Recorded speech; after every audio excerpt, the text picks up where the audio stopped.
நண்பர்கள் அனைவருக்கும் வணக்கம். இன்னைக்கு நம்ம அந்த வீடியோவில் வங்கி வாடிக்கையாளர்களுக்கு முக்கியமான தகவல் ஒன்று வெளியாகி இருக்கு. ஸோ அதை பற்றி தான் இப்போ நம்ம பார்க்க போகிறோம். ரிசர்வ் வங்கி வெளியிட்டிருக்கக்கூடிய சுற்றறிக்கையின்படி சிடிஎஸ் முறையில் அன்ரியலைசேஷன் செட்டில்மெண்ட் எனப்படும் தொடர்ச்சியான தீர்வு நடைமுறை அமல்படுத்தப்படுகிறது. இதற்காக 2 கட்டங்களாக மாற்றங்கள் கொண்டு வரப்படுகின்றன.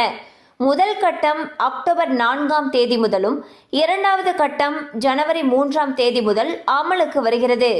புதிய முறையின்படி வங்கிகளில் பெறப்படும் காசோலைகள் உடனுக்குடன் ஸ்கேன் செய்யப்பட்டு தீர்வு மையத்துக்கு அனுப்பப்படும். அதன்பின் ஒவ்வொரு காசோலைக்கும் வங்கிகள் நேர்மறை அல்லது எதிர்மறை உறுதிப்படுத்துதலை வழங்கும். இதன் மூலம் அன்றைய தினம் மாலை 4 மணிக்குள் பெறப்படும் காசோலைகள் அன்று இரவு 7 மணிக்குள் பணம் பெறும் வங்கிகளால் உறுதிப்படுத்தப்பட வேண்டும். 2வது கட்டத்தில் காசோலை பெறப்பட்டதிலிருந்து 3 மணி நேரத்திற்குள் அங்கீகாரம் வழங்கப்படும். ஸோ பார்த்தீங்கன்னா தற்பொழுது செக்கை நம்ம கலெக்ஷனுக்கு போடுறப்போ அந்த டிரான்சாக்ஷன்லாம் கம்ப்ளீட் ஆகி நம்ம அக்கௌண்ட்டுக்கு பணம் வரதுல கொஞ்சம் டிலே இருக்கும். ஆனால் பார்த்தீங்கன்னா ஆர்பிஐ புதுசாக ஒரு முறையை கொண்டு வந்திருக்காங்க. அந்த முறை பார்த்தீங்கன்னா ஃபர்ஸ்ட் கட்டமாக அக்டோபர் 4ஆம் தேதி முதல் அமலுக்கு வரத்துக்கு இருக்கு. அண்ட் 2வது கட்டமானது ஜனவரி 3ஆம் தேதியிலிருந்து அமலுக்கு வரத்துக்கு இருக்கு.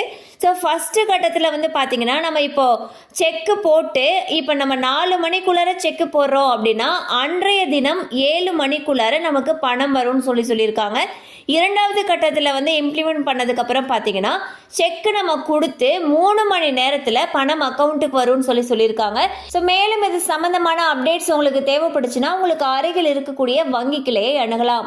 கண்டிப்பாக அந்த அப்டேட் உங்களுக்கு பயனுள்ளதாக இருந்திருக்கும் நம்புகிறோம். மேலும் இது போல் அப்டேட்ஸ் உங்களை உடனே ரீச் ஆகணும்னு நினச்சிங்கன்னா நம்ம சேனலோட தொடர்ந்து இணைந்திருங்கள்.